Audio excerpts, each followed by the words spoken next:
The hospice nurse had just left when my phone buzzed on the nightstand. My wife of 31 years was upstairs. She'd said she needed to lie down. Grief does that, I told myself. Losing a parent does that. My father-in-law had passed 3 hours earlier, right there in the back bedroom of the house where my wife grew up, and I had held the man's hand while his breathing slowed because she had stepped out to get water and never came back to the room. I figured she was in the kitchen. I figured she was crying somewhere she didn't want me to see. The phone buzzed again. I picked it up expecting the funeral home. We had called them earlier and they said someone would be in touch about arrangements. It wasn't the funeral home, it was a bank alert. Automatic transfer notification from our joint savings account. The kind of message I hadn't seen in 30 years of marriage because we had never moved money like that before. $47,000. Gone. Transferred to an account I didn't recognize. I read it 3 times. I turned the phone face down. I turned it face up again and read it a 4th time. Then I heard the front door close, not the soft click of someone stepping onto the porch, the heavy, deliberate sound of a deadbolt turning from the outside. I walked to the front window. Her car was gone. I want to be honest about what I felt in that moment, because it wasn't what you might expect from a man my age who has lived long enough to think he knows how most things end. I didn't feel rage. I didn't feel betrayal. Not yet. What I felt first was the specific, cold confusion of a person whose understanding of reality has just shifted underneath him without warning, like stepping off a curb you didn't know was there. I stood at that window for what felt like a long time. Then I sat down in my father-in-law's armchair, the one by the fireplace that still smelled like him, and I called her phone. It rang 4 times and went to voicemail. I called again. Same thing. I sat there in the quiet house with a dead man's family photos on the wall and $47,000 somewhere I couldn't reach, and I tried to think clearly. My name doesn't matter to this story. What matters is that I'm 63 years old, recently retired from 28 years as a high school biology teacher, and until the evening of April 14th, I believed I had a marriage that, while not perfect, was real. We had raised 2 kids together. We had buried a dog and bought a car and fixed a roof and argued about money and made up and gone to bed and done it all again the next day for 3 decades. That is a marriage. That is what I understood marriage to be. Her name was June. Is June. She's still alive, somewhere. We had been married since I was 32 years old. She was 29 when we met at a church potluck in Knoxville, Tennessee, and I had thought she was the most direct woman I'd ever encountered. She asked me what I did, I told her, and she said teachers are underpaid and I respect that. We were engaged 11 months later. Her father, Wendell, had been sick for about 8 months. Kidney failure, the slow kind. He had been in and out of care facilities, and eventually June had convinced him to come home for the end, to the house outside Cookeville where she'd grown up. Her mother had died 12 years before. There was no one else to help manage it. So we drove out there every weekend. I had just retired in December, which helped. I sat with Wendell while June handled his medications, his paperwork, his moods. He was a difficult man in the way that proud men often become difficult when they lose control of their own bodies. But I liked him. He had a dry sense of humor, and he liked baseball, and he never once made me feel unwelcome in 31 years, which is more than I can say for some in-laws. I did not know then that, while I was sitting with her father on those weekends, she was sometimes stepping outside to make phone calls. I found that out later. I did not know that a man named, well, I'll call him what June's younger sister eventually called him, because I never learned his last name. She called him Gary. I don't know if that's his real name either. I didn't know Gary existed until after the money was gone. Our daughter called me that night. She lives in Raleigh with her husband and their 2 kids, and June had apparently texted her that evening, something vague about needing space and that I should be fine. Our daughter, Sandra, didn't understand the message and tried to call her mother and got no answer. So she called me. I told her as much as I knew, which was almost nothing. Sandra said she was coming. I told her to wait until morning. There was nothing either of us could do that night, and I was 63 years old sitting in a dead man's house, and I did not want my daughter driving 2.5 hours in the dark because of something I couldn't yet explain. After we hung up, I called our bank. It took 40 minutes to reach someone with the authority to help me. What I learned was that the transfer had been authorized from our joint account, through the mobile app at 2047 that afternoon, about 40 minutes before the hospice nurse arrived. And while I was upstairs helping turn Wendell in his bed, the transfer had gone to an individual savings account in June's name only, one she had apparently opened the previous November. From there, according to what I was able to piece together over the following days, the money went somewhere else. The bank could not reverse an authorized transfer. I was told I could file a dispute. I was given a case number. The person on the phone was very polite, and I could hear in their voice that they felt bad about it, and that they also could not do anything. I thanked them and hung up. $47,000 was not everything we had. I want to be clear about that. We had retirement accounts. The house in Knoxville was paid off. I had my teacher's pension. We were not going to be destitute. But $47,000 is not a small number either. And more than the money itself, what was in my chest that night was the understanding that the hand that had taken it knew every number in our financial life, knew every account, every password, every balance, had planned this, had opened a separate account in November, and waited until the day her father died, when I would be distracted and tired and sitting in an unfamiliar house with a dead man and a hospice nurse and no reason to check my phone. She had chosen that day deliberately. That was the part I kept coming back to, sitting in Wendell's chair in the dark. Not the money. The choosing.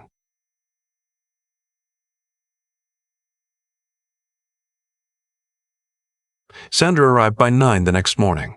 I had not slept. I had made coffee and drunk too much of it and sat with Wendell's old retriever, a 12-year-old dog named Biscuit who had pressed himself against my leg all night like he understood that something was wrong. Sandra walked in, took one look at me, and said, "Dad." Just that word. Then she hugged me for a long time.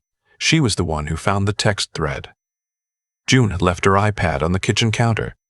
I don't know if it was carelessness or indifference or something else, and it was still logged into her messages. Sandra didn't go looking for it. She was trying to find the number for the funeral home, which June had been managing, and the iPad was right there and unlocked. She came into the living room with it and handed it to me without saying anything. The thread went back 11 months. His name, from what I could see in those messages, was not Gary. His name was Kevin. He lived in Scottsdale, Arizona. He was, based on the conversation I read with my 63-year-old hand shaking slightly, someone June had met at an estate sale in Nashville the previous spring while I was at a retired teacher's luncheon. 11 months. The messages were not ambiguous. I will not describe them in detail. What I wouldn't answer, a voicemail, which went sheet, path tamping, about timing, about what would be cleanest. A word. Cleanest. There were also messages to someone else, a number saved only as L. The messages to L were shorter, fewer, but they included one sent the previous December that said, "Just trust me. It'll be done by spring. He won't fight it." I don't know who L is. Sandra thinks she might know, but she hasn't said it outright, and I haven't pushed. I'm going to tell you something that people don't talk about when they talk about betrayal at this age. When you are in your 30s and something like this happens, you have time. You have decades of future self stretching out ahead of you, and even in the worst moments, there is the biological fact of youth insisting that things will change, that you will recover, that there is a version of your life on the other side of this that you cannot currently see but that exists. When you are 63, the calculation is different. It is not hopeless. I want to be clear about that too. But the arithmetic is different. You stand in your father-in-law's kitchen the morning after your wife has left you and taken money you spent decades earning, and you understand in a way you perhaps haven't before that the years ahead of you are finite in a way the years behind you were not.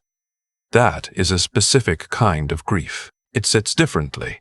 But here is what I also knew. Standing there with my daughter beside me and Biscuit leaning on my shin, I was not going to fall apart. Not because I'm particularly tough. Because I was tired. Because Wendell had just died, and someone had to call the funeral home, and someone had to figure out what to do about the dog, and someone had to be the adult in the room, and that someone was me. I called an attorney that morning. A friend from church had gone through a divorce 8 years ago, and had given the man a strong recommendation. His name was Philip.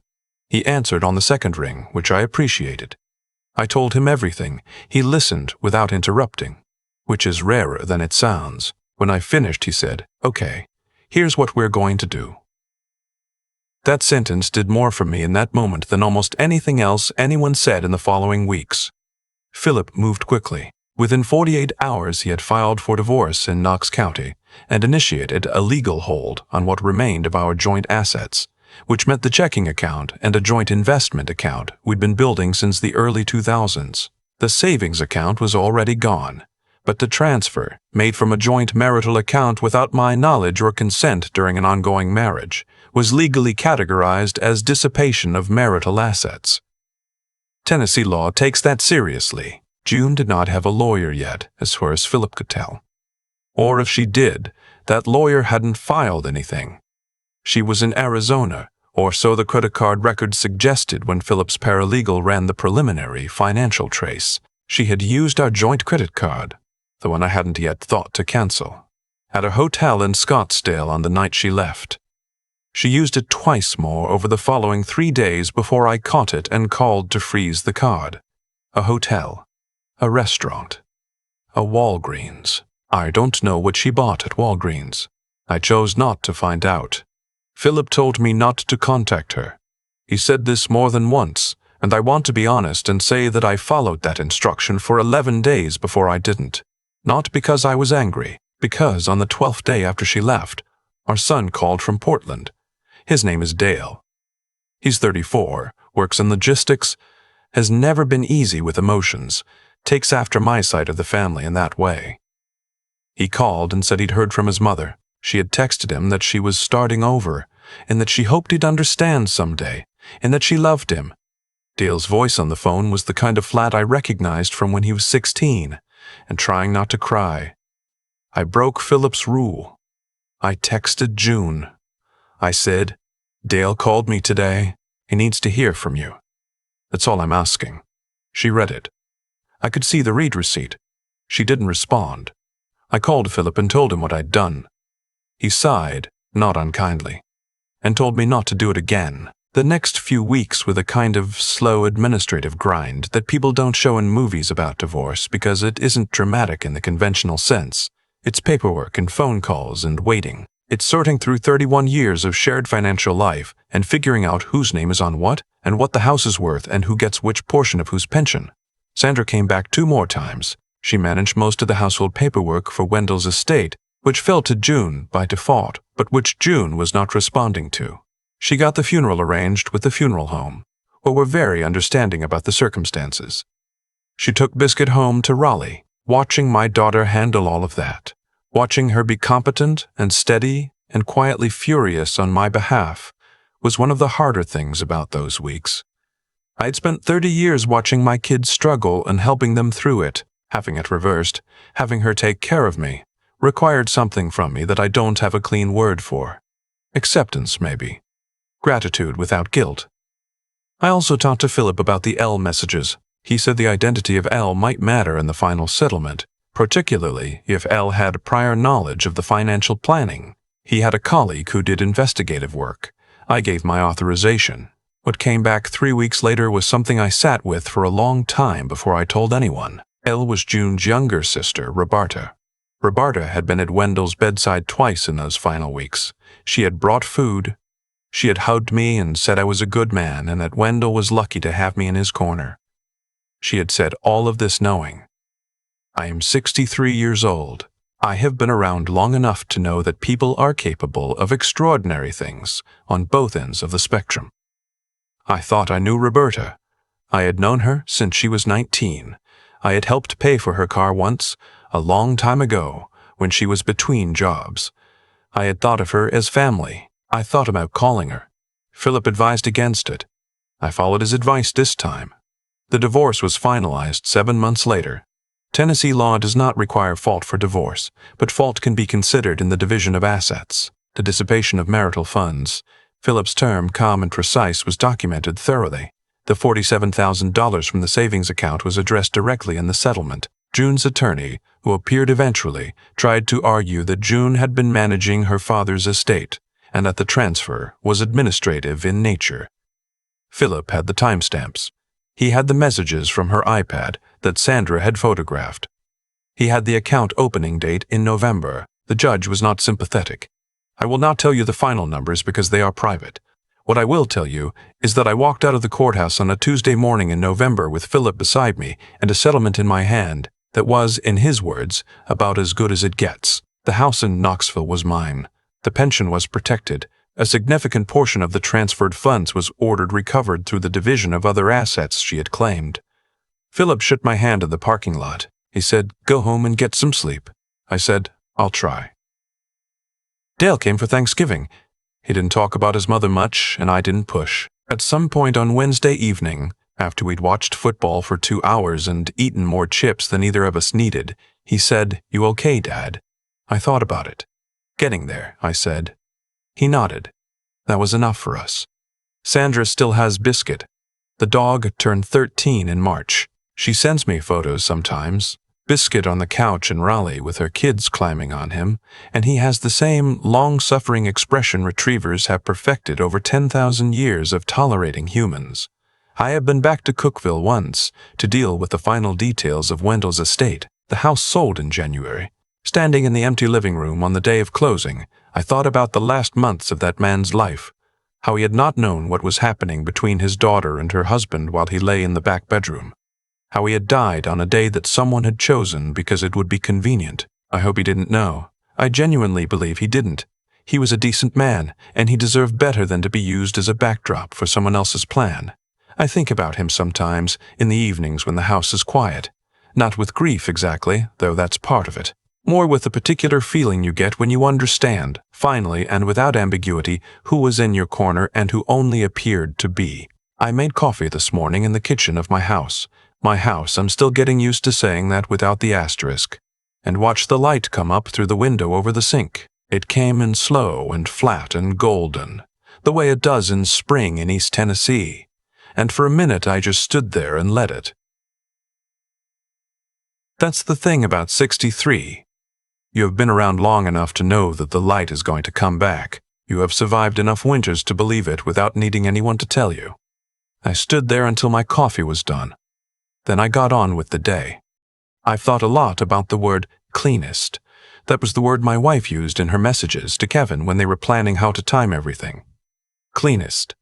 Like what she was doing was a surgical procedure, something requiring precision and a steady hand. Like 31 years of a shared life was a problem to be solved efficiently, rather than a person to be treated with basic decency. What I've come to understand, sitting with it over these months, is that the plan fell apart not because of anything dramatic I did, but because of the choices she made. Every single one of them. She chose to open a secret account in November. She chose the day her own father died as the moment to move the money. She chose to use our joint credit card in Scottsdale, which handed Philip a paper trail without him having to look for one. She chose to leave her iPad on the kitchen counter. She chose not to respond when Dale reached out. None of those were my decisions. They were hers. And each one compounded the last, the way these things do when someone is so focused on running towards something that they stop paying attention to what they're leaving behind. I don't think people plan to be careless. I think they plan to win, and carelessness is what happens when you've already decided the other person doesn't matter enough to be careful around. What Sandra showed me in those weeks, driving back and forth from Raleigh, handling Wendell's estate paperwork, sitting with me in the evenings without needing to fill the silence. That was something I recognized as real character.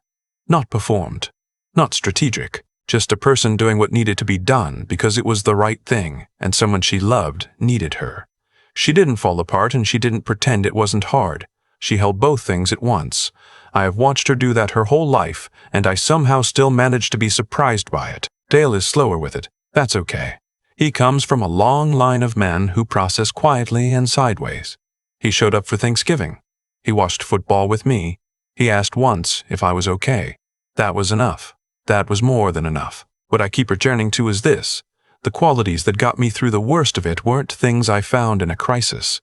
They were things I had been building for 63 years without fully knowing that's what I was doing. The discipline to stay calm when Philip told me not to contact her, and to mostly follow that instruction. The clarity to understand what the bank alert meant and call an attorney the next morning instead of sitting in confusion waiting for an explanation that wasn't coming. The simple stubbornness to keep functioning. Make the coffee, call the funeral home, feed the dog. when the easier thing would have been to stop. Those aren't heroic qualities. They're just qualities. The kind that accumulate slowly over a life lived with some measure of honesty and attention. You don't know you have them until you need them, and then you find out. Wendell was a decent man. He deserved to die with his family around him. He did not get that. But he died with someone holding his hand who meant it, and I have to believe that counted for something. The light still comes to the window every morning. I still make the coffee. That's enough for now, and some days it's actually more than enough.